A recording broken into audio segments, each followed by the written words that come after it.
What's up, everyone? Welcome back to one of our last streams for the Adobe 99U conference here in New York.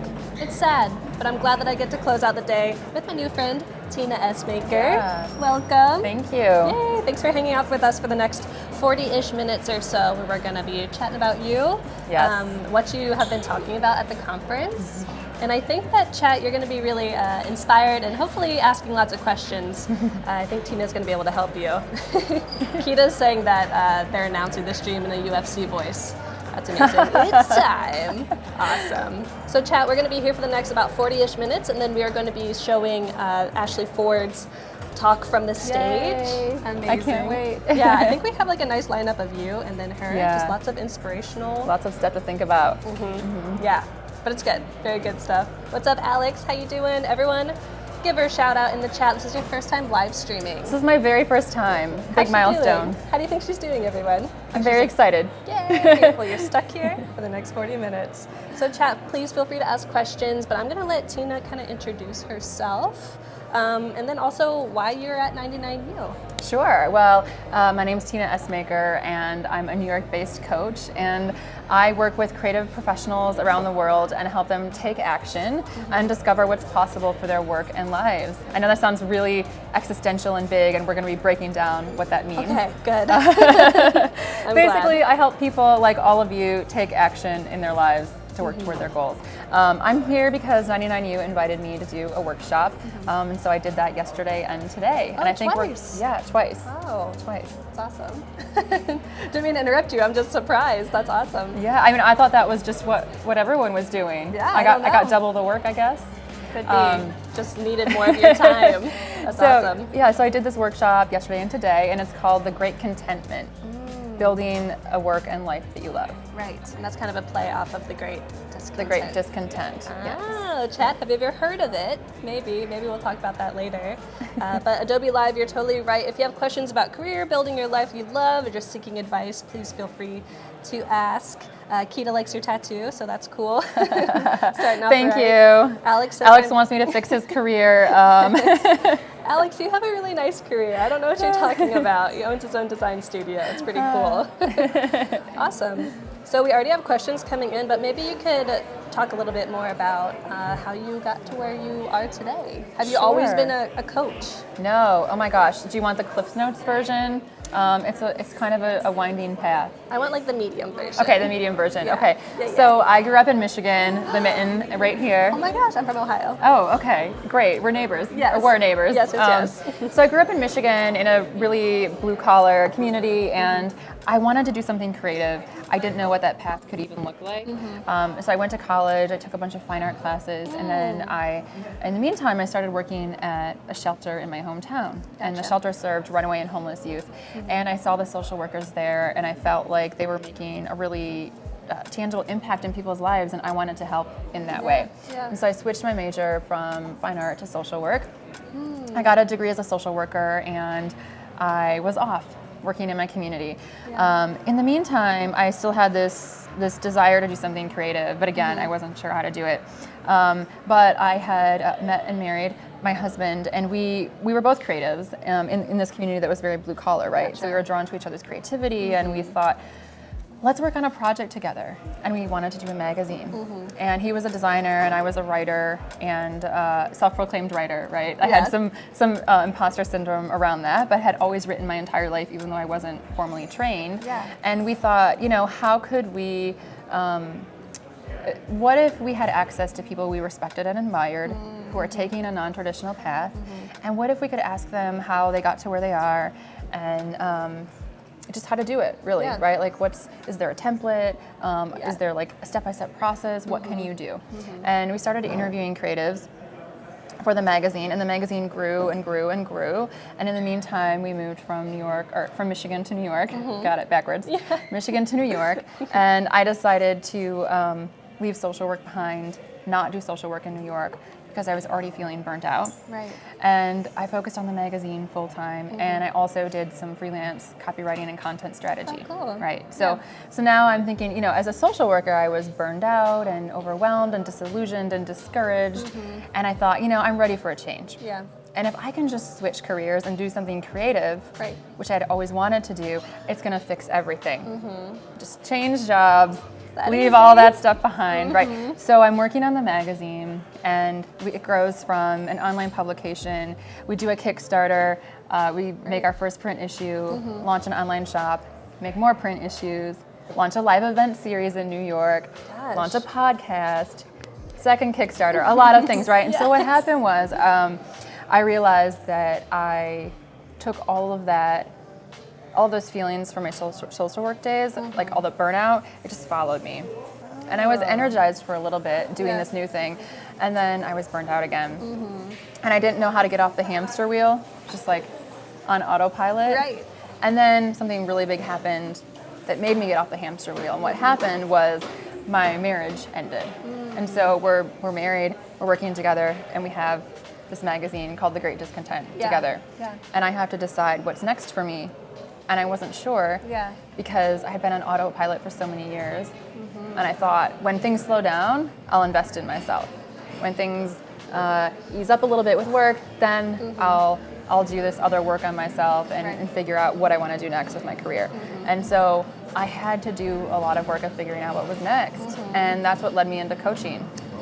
That's a long story. It got really deep there. Yeah, but how does someone just fall into coaching? I don't think it happens. You have to have this path. So what happened was I transitioned out of the magazine, and I was doing freelance work to pay the bills.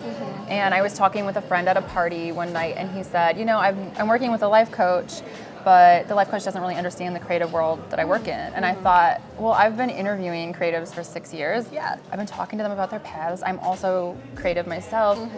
What if I took my social work background and the 6 years I've been interviewing creatives, what if I combined all of that and got trained as a coach? And also, the thing that was missing for me, so I loved doing the magazine, I loved interviewing creatives and telling their stories to readers around the world. But putting that inspiration out into the world felt good, but I wanted to do more. I wanted to give people that missing piece of, I feel inspired, but now what do I do? Exactly. And so coaching is that. So coaching is this missing piece. It's, you feel inspired, you're ready for a change, what do you do next? You have to take action. Right. So as a coach, I help people take action in their lives. And so what I did, I was at this party, and my friend said, I'm working with a coach. And I said to him, you know what? I think I want to coach. And I think I'm going to go get trained, and I'm going to specialize in the creative community. And he said, that's a great idea. You should do it. Wow. And a week later, I looked up training programs, and I charged one to my credit card because I left my marriage with no money. And it's New York, and I thought, you know what, this better work, because I just put a few $1,000s on my credit card, and I need to pay it off. Yes. And so a month later, I flew to Atlanta, and I got trained. And I came back and opened my coaching practice, and that's been it's been nearly 2 years. Wow. Yeah. It seems like you made the investment and you started moving and you took action, which is exactly kind of what you advocate for. What I help others do now. Yes. Yeah. I mean, we have to do the work ourselves, and you lead people by leading yourself first and doing the work for yourself first. Yeah. Wow. Chat.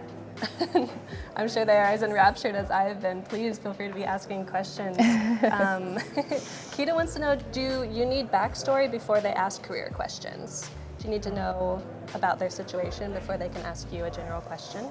I mean, people can ask general questions. If you want to give a little backstory, that could be helpful. Also, I have to say, as a coach, I don't come in and tell people, this is what you should do.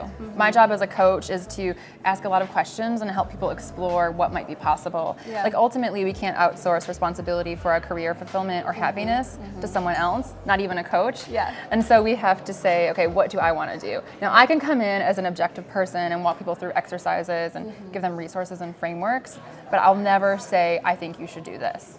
Yeah. So if you ask me a question, and I'm going to ask you a question back and give you something to begin to explore. It's like a little bit of back and forth. There you go. Carrie, that's a great question. Any tips on how to build your career base as an introverted freelance graphic artist? Can relate, Carrie, can relate. Oh, that's a great question. I mean, I think that, okay, so Carrie, building a client base as an introverted freelance graphic artist. Okay, I'm an introvert. Maybe it doesn't seem like it, but I am. I'm gonna go home and recharge and be alone after meeting all these lovely people. I think you have to own your strengths and you have to start where you are. So who are you already? What already exists for you? What opportunities do you have right now? Yeah. And what I can say is, for me and for a lot of people I've spoken with, building client base and getting opportunities is all about who you know. Gotcha. Yeah. So who do you know that could introduce you to someone? If you're introverted too, here's what I found to be helpful. Like, meet with people one-on-one. Go to coffee meetings. Find a way where you can have some kind of really personal contact or interaction. Make it something that feels comfortable to you. Right. So one-on-one coffee meetings are great. Sending like a personal handwritten note to someone you want to work with is great. Getting an introduction from a mutual friend is also helpful. Yeah, I imagine that maybe for someone who's so shy going into, say, a convention that's full of people you don't know, it's hard to just walk up and be like, hi, I'm scared. Yeah. I mean, I'm Carrie. That's awesome.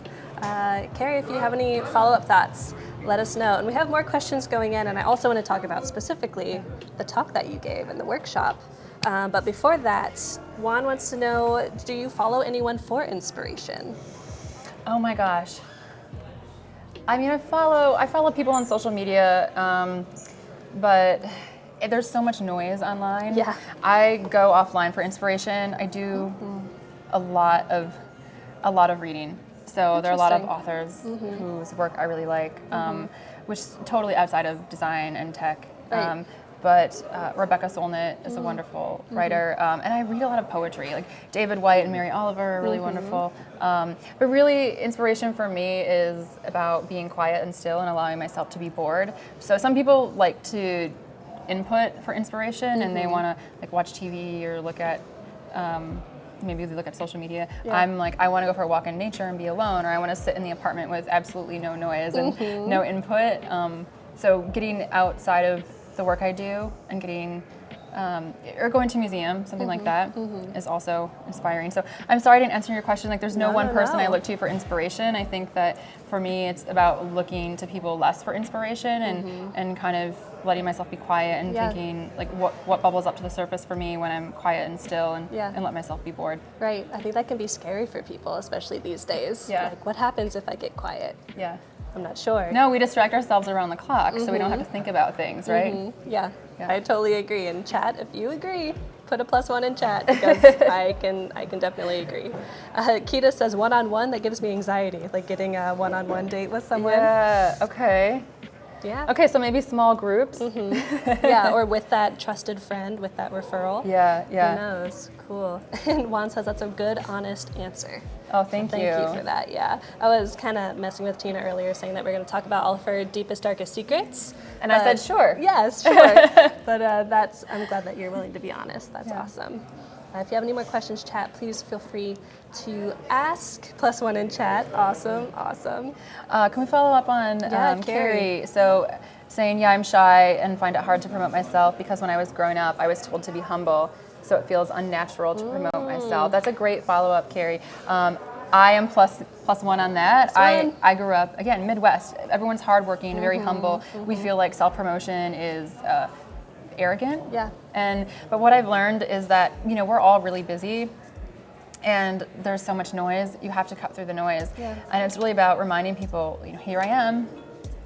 This is what I do. This is the value I can contribute. I work for myself, so I don't have, at this point I don't have an agent or press people to set up interviews for me or get me clients. I have to advocate for myself and I have to make those connections. So I don't look at it as arrogance. I look at it as, if you don't promote yourself, who's going to? And maybe we just don't like the word promote. Maybe we can reframe it and look at a different word. If you don't advocate for yourself, no one else will. Yeah. If you don't remind yourself if you don't remind others of the value you can contribute, no one else will. Yeah. And you don't have to be salesy about it. I don't say like, work with me as a coach, hire me. I just share a lot about the work I'm doing online. I share insights from my coaching practice. I share about what I'm learning personally. Yeah. And people are drawn to that and they're like, oh, you coach, that's interesting. So finding a way you can promote yourself that doesn't feel like it's a direct hard sell, like what's a way that you could share about your work and let people know that you're here and available that feels like you, that aligns with your personality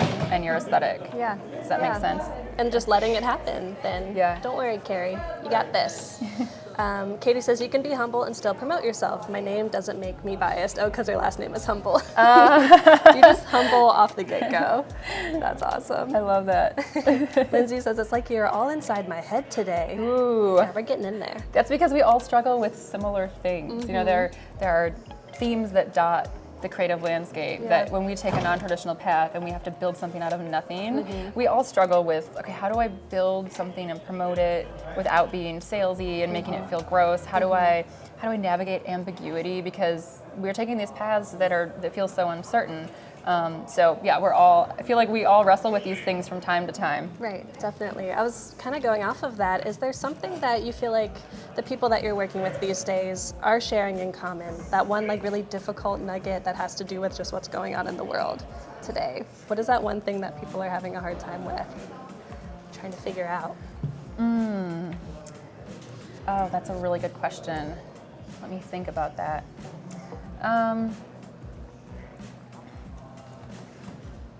A lot of the people I'm working with have dreams and desires for themselves, and they're not giving themselves permission to even say them aloud. So I think this idea of permission, and we all want to be seen and heard, and again, with social media and news and all of the noise that we have in our world today, I think many of us feel unseen and unheard, and so being able to be connected with other people where we can feel seen and heard is really important. And then giving ourselves permission to talk about the things that we want to do and to talk about our dreams. Even if we're not, you don't have to be living your dreams to talk about them. You can tell people where you want to go and what you want to do. And that every time you talk about it, it can feel a little more tangible. Right. So a lot of the people I work with, they're like, well, I'm doing this, and they talk about their work, and then maybe they talk about a hobby or another interest or curiosity, and you can hear their tone of voice change. Yes. And you're like, ooh, there's something there. Like, you really are interested in this and you want to do it, but you're not giving yourself permission. What's that about? Yeah. Yeah, I actually just said that to someone yesterday. Like, when I say it out loud, it makes it real, and that's kind of scary. It is scary. Because there could be failure there. Exactly, and we don't want to fail or be disappointed. But throughout, we're all going to work for a very long time. Yeah. We're all going to experience failures and successes and disappointments, and we're going to be proud of ourselves at times as well. So I think it's about knowing that things ebb and flow, and it's a roller coaster. Yeah. Yeah. So you're getting on the ride. If you're getting on the ride, it's just par for the course. Right. It's going to be part of the experience. Yeah, definitely. And you can own that, own your journey, all that good stuff. Sir Wafula says, I should be focused on my craft. Cool, I'm glad you're saying that out loud. In chat, if there's anything that you've been kind of kicking around and you just want to say it in the chat, like, I want this is my dream, go ahead and do it. We'd love to hear. Carrie says, that is very perceptive. Thank you, Carrie. I agree. Paul says, money is the hardest issue to allow yourself to keep going. Yeah, that's true. If you're scared that there's going to be no money coming in, that can be scary. Yeah. Money has been on my mind because tax season just ended. I want to talk about it. And I will talk about it. So okay, we're just going to get real about money here. So when I was a social worker, I made $35,000 a year in the Midwest. Yep. And I remember my dad saying, oh my God, you're set. Like, you can just retire from this job. Because we grew up, their money was not abundant. And it was paycheck to paycheck. And I just thought, oh my God, I'm not going to work this job forever and retire. I have bigger dreams for myself. But it felt good to have a paycheck and a salary. Right. And then I went into media and publishing, which also you don't get paid very much. So I made a little bit more, but not much more. And then when I had to decide what I was going to do next, marriage ends, transition out of my business, I thought maybe I should go work for someone else, because that seems really safe and secure. And also I don't know who would pay me to do what, right? Like, what can I do now for money? And so I ended up interviewing for a full-time job that looked so good on paper, but I just knew it wasn't for me. And I did that before I decided to go into coaching. So had I taken that job, I wouldn't be doing what I'm doing now. Yeah. But all that to say, I built my coaching business, and I did some freelance work on the side to pay the bills, because when you're building something new, it takes time to really bring in the income that you want to bring in. So last year I was building my coaching business. I did freelance work on the side. This year I'm just focusing on coaching, writing, and speaking. But also I made way more last year. Like, I mean, it's New York, so I'm still like, middle class, whatever that means. But it feels good. But I made more, and it was great. But I also owe more in taxes. Ooh. And so, like, a lot more in taxes, right? And I was like, oh my gosh, this is painful. But I decided, look, you owe more, and you're just gonna figure it out. Either you're gonna have to go get a full-time job, or you figure out ways to be creative and bring in the income. And so I did the latter. But there's a lot of, I've been reading a lot of books about money. I've been listening to a lot of podcasts about money. Yeah. So if you go to my site, tinaessmaker.com, I have a lot of resources. I actually have a resources page. I was looking at it earlier. I was like, click, click. So the resources page is listed out by topic, and one of them is money. So if you're interested in the resources that I've found helpful around budgeting and personal finances and business money or business finances, you can check that out.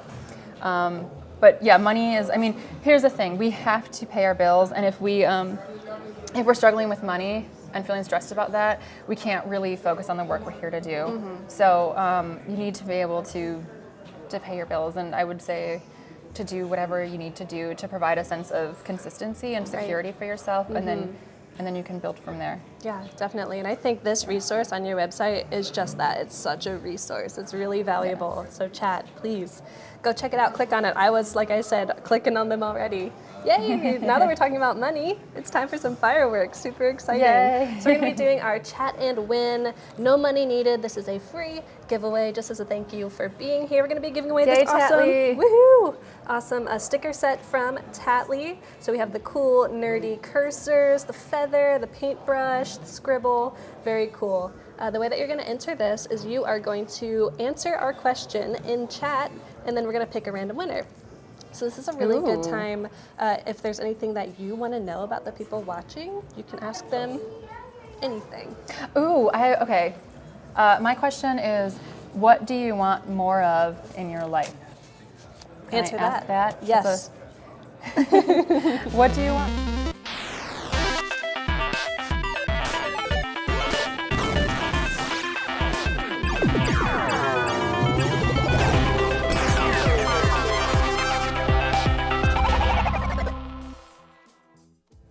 All right, everyone, tell us what you want mo of. Mo money? Mo problems? Time, stability, time with my kids, more time for creativity, health, calm. These are great, you guys. Sunshine? Feel that. More Star Wars. I am a Star Wars fan. I grew up watching Star Wars thanks to my dad. So thanks, Dad. yeah, That's awesome. Cool. I don't know if there's going to be more Star Wars. Is there? I don't know. I'm not the right person to ask. I guess. Control over my schedule. That's a good one. Fishing. More contentment where I already am. Yeah. All right, we have our winner, Juan. I'm wondering what you said, but it is Juan Orozco. Congratulations, you are now the proud owner of that Tatley set. Keep an eye out on your Behance messages. We'll get the info sent over to you soon. Voodoo Val says, Tina, let's be friends, Star Wars fans. That's awesome. So do you have an answer for that question? What do you want what more I want of? more of? Well, I didn't even prep to answer my own question. Well, right now, I think it changes. Right now, I want more time to reflect, which I'm going to have this summer. Good. So I just had a busy season of speaking, and now I'm going to take some downtime and plan for what's next. So just having a period of reflection after a really busy season is going to be very nice for me. Yeah, it seems specifically for you. You love that downtime. You need it. I need it. I feel the same way. Very important. Yay, everyone's so supportive of Juan for winning those stickers. Yay, That's Juan. awesome. Yeah. Huxel says, I couldn't think of anything in particular. I think I want more of everything. Give me more. That's awesome. Mel wants more RAM on their computer. to make that happen. Amazing. That's awesome. So you just said that you had the last 2 years you've been working on your coaching, and then you were talking about you're going to take a break before what's next. Yeah. Do you have any ideas, any inklings? I mean, it's not going to be a full break, like 3 months off work, but I'll be in London for the summer for 3 months, working from there. And I am working on an idea for a podcast, and I'm also starting to outline an idea for a book. So, really thinking about how do I intentionally want to build the next phase of my career, and what are the things I'm thinking about at this period of time. I don't want to continue to just regurgitate the same message or information. I want to, as I'm working on myself and as I'm curious, whatever comes out of that, I want that to guide the next phase of my career because I don't want things to become stale. I want to keep it fresh. So the downtime allows me to do that. Yeah, I wonder, since you've had so much change in your life in the last couple of years, if now you want it to be a part of your life going forward. The exploration, the change. Yeah, I think, I don't know about having change all the time. I think we're really averse to change. Yeah. I definitely need stability and consistency, but it's this mix of how can we provide some stability and consistency for ourselves, but also have time to play and discover and explore. So I think it's when we have a sense of stability and consistency, it allows us to go off and play and explore and discover and then come back. When we don't have any consistency or stability, we're so anxious and stressed out about the fact that we don't have it that we can't play and explore and discover. So for me, it's a mix of both. Got you. Yeah, I think Chat would find that very insightful. You got to have that peace and that state of mind so that you can explore. Totally right. Very cool. So Chat, if you have any more questions, we have Tina for about 10-ish, 15 more minutes. So great time to ask your questions. People, I think, are really enjoying what you have to say. That's awesome. And maybe we can chat a little bit about specifically your workshop. Okay, sure. What did you want people to get out of it by the end of it? Yeah. So my workshop was called The Great Contentment, and it's about building a career and a life that you love. And the biggest thing that I wanted people to take away was something that I already touched on, is this truth that we have to take responsibility for our own fulfillment in our career, in our work, and our lives. Whether we work for ourselves or someone else, no one is going to just hand you the career you want on a silver platter and say, here you go, I know exactly what you want, and here it is. So we really have to advocate for ourselves, and we have to steer the ship and move things forward. And so I think we need to be more intentional about what we want. We can work in a job for years, or in my case, I ran my own business for years. So you would think that I was thinking about these things, and I wasn't. I was on autopilot. So what I want us to do is be able to be more intentional before we have a really big life-changing moment that forces us to pause, right? We can think about these things before, so that we're guiding our careers in the way that we want. Yeah. That's a good point. I hope everyone found it very insightful. I'm sure they did. And Paul, that's a great question. Wondering, what would you do to help promote a bigger, he's saying Adobe community, but I guess you'd say creative community. How would you promote community within the creative sphere? That's a really challenging question. I don't know if I have an answer to that. If any of you guys have an answer, I would love to hear. But I think community is hard because it's not always scalable. Yeah. We have social media, which feels like a community, but there's research that proves that at the end of the day, we don't really feel more connected by spending time in social media. In fact, we often feel more disconnected and alone. Yeah. So the biggest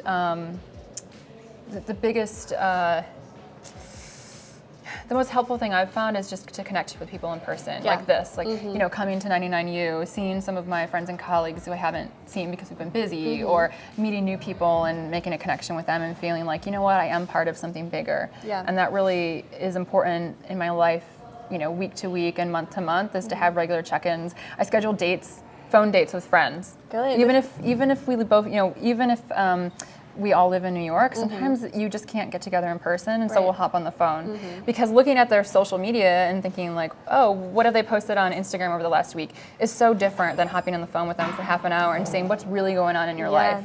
Yeah. Wow. I think that's something I need to do more, for sure. Adobe Live, great question. Do you have any advice for somebody trying to switch from a non-creative career to a creative one, such as design, illustration, etc.? Well, I mean, that's kind of a broad question, but I think that everything we do in our lives builds, right, like every stage builds, creates a foundation for the next one. So, I mean, I think that if you want to do something new, you just have to start doing it. Yeah. Like, maybe start talking to people who do that already, find out how they got into it. Start thinking about the experiences that you've had, maybe like the formal, informal training that you've had. How could you parlay that into something new that you want to do? And then it's just like step by step, little by little, investing in yourself and spending some time learning that thing. You know, if you're not a designer but you want to get into design, then like spend some time playing around with it, talking to people who do it. Because also, I think that we have this magical thinking in our head sometimes about the career we think we want, but then once we actually do it, we realize, oh, I don't know if this is for me. So before you take a big leap and commit to something fully, just dip your toes in the water and see if it's something you even enjoy. Yeah. But I think starting with, you know, what are your interests and what are you curious about, and then what resources do you have? Like, do you have time? Do you have money? Do you have people in your network? Do you have formal, informal training? Right. Like, where do those things overlap? And start there. Yeah, great. And that also has to do with the fact that you can't be scared. Like, you might fail, dip your toe in, it's going to be all right. Totally. Malik says, do you have any advice for your dream career in dealing with people who don't hold themselves to the same standard? So if you have high hopes, but maybe the people around you don't so much? Yeah. Ooh. Well, I mean, if you have a dream for yourself, you have to explore it. Yeah. Like you don't want to have, you know, we'll all have regrets at the end of our lives, but I think one of the biggest regrets we could have is not pursuing something that we dreamed of pursuing. So people in your life won't always understand why you have chosen a certain path. They might not always understand your work. So I think it's important to have community with people who do understand you and your work. Not that you don't talk to people who don't get it, right. But yeah, there will always be people that don't get your decisions and what you're doing. And I think you just have to, at the end of the day, be convicted about the path that you need to take and the work that you're here to do in the world. Yeah, I think that's great feedback. Hopefully that was helpful to you, Malik. Great. I was going to ask you specifically maybe about failures, not only in coaching, but in your entire life, I guess. Do you feel like those have, strengthened you to become who you are, or have they changed your paths going through life, or have they really just stopped you dead in your tracks? Well, I mean, it depends on what you mean by failure or how you define it. I think we all have different metrics for success. So what I might think is a failure in my life, you might say, well, that's no big deal, and vice versa. But I don't know. The word failure sounds so like big and heavy. I think sometimes things don't turn out the way we hoped or thought they would in our lives. And I think you just take the lessons. Like even in something that we might consider a failure, maybe there's a gift. Yeah. Right? There's something we can take away from it. So for me, it's just been about that. Like what can I learn from this season? What are the positive things that I can take from it? And how can I use this as a foundation for whatever I do next? Yeah. But you know, again, we're all gonna live long lives and have long careers, hopefully. And so we will all experience the ups and downs, and just knowing that it's gonna happen. And that's why having community and having people you can reach out to for support is so important. Yeah, I totally agree, and not getting too stuck in it. Because I think your own failures will never seem as bad to someone else that they do. It's so true, because we're all thinking about our own lives going, oh, I'm not even paying attention to your failures because I have my own disappointments. Yes, right? It's so often said that no one's ever looking at you as much as you're looking at yourself. I agree, Paul. I vote for a community where all people are treated as equals. I agree. More of that. Totally agree. So we have just a couple minutes left with Tina. If you have any last minute questions, please feel free to ask. Do you have any kind of practical pieces maybe that you shared in your workshop that we could leave the chat with? How to build their careers in a very practical, get started here sense. Yes. Well, in my workshop, I gave a lot of tools, and I walked people through a lot of different exercises. And I think by the end, you know, you can feel overwhelmed with all of these new insights and information. So what I encourage people to do is get out your calendar and set aside 1 hour for yourself within the next week. And in that hour, do anything that you want to do. Like what fills your spirit, right? Maybe that sounds woo-woo, but really, like how often do we have time on our calendar that's just for us? And if you had an hour, like what would you do with an hour next week? What would you do for yourself? I would draw. Do you draw right now for work? Not really. And when was the last time you drew? Last week during my lunch break. Nice, Yeah. nice.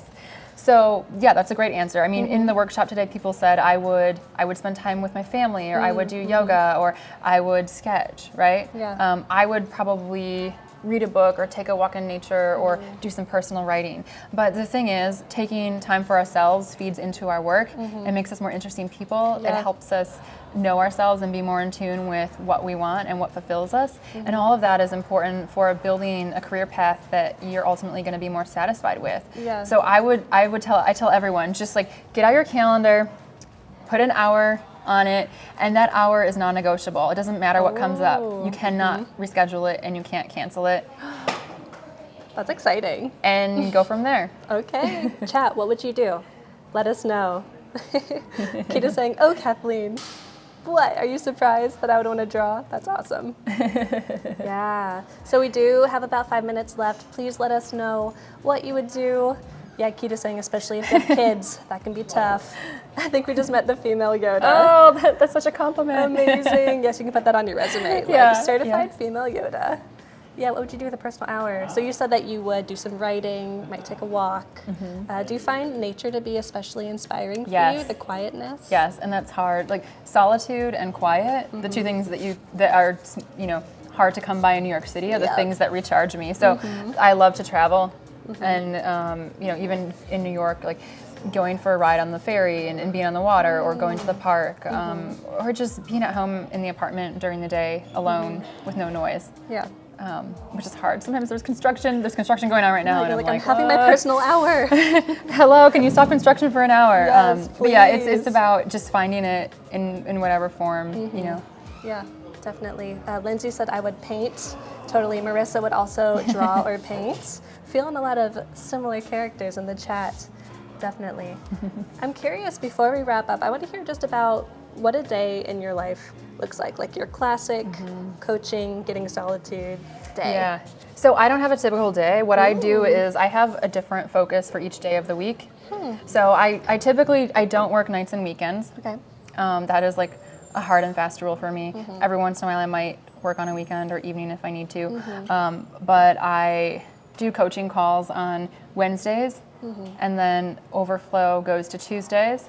Fridays are normally, well, today I'm here. Normally Friday is my day without calls or meetings. It's me time. So it's personal projects, it's writing projects. It's really thinking about the development of my business and what's next for that. Mondays and Thursdays, might be admin, meetings, calls. Sometimes I do calls on Tuesdays.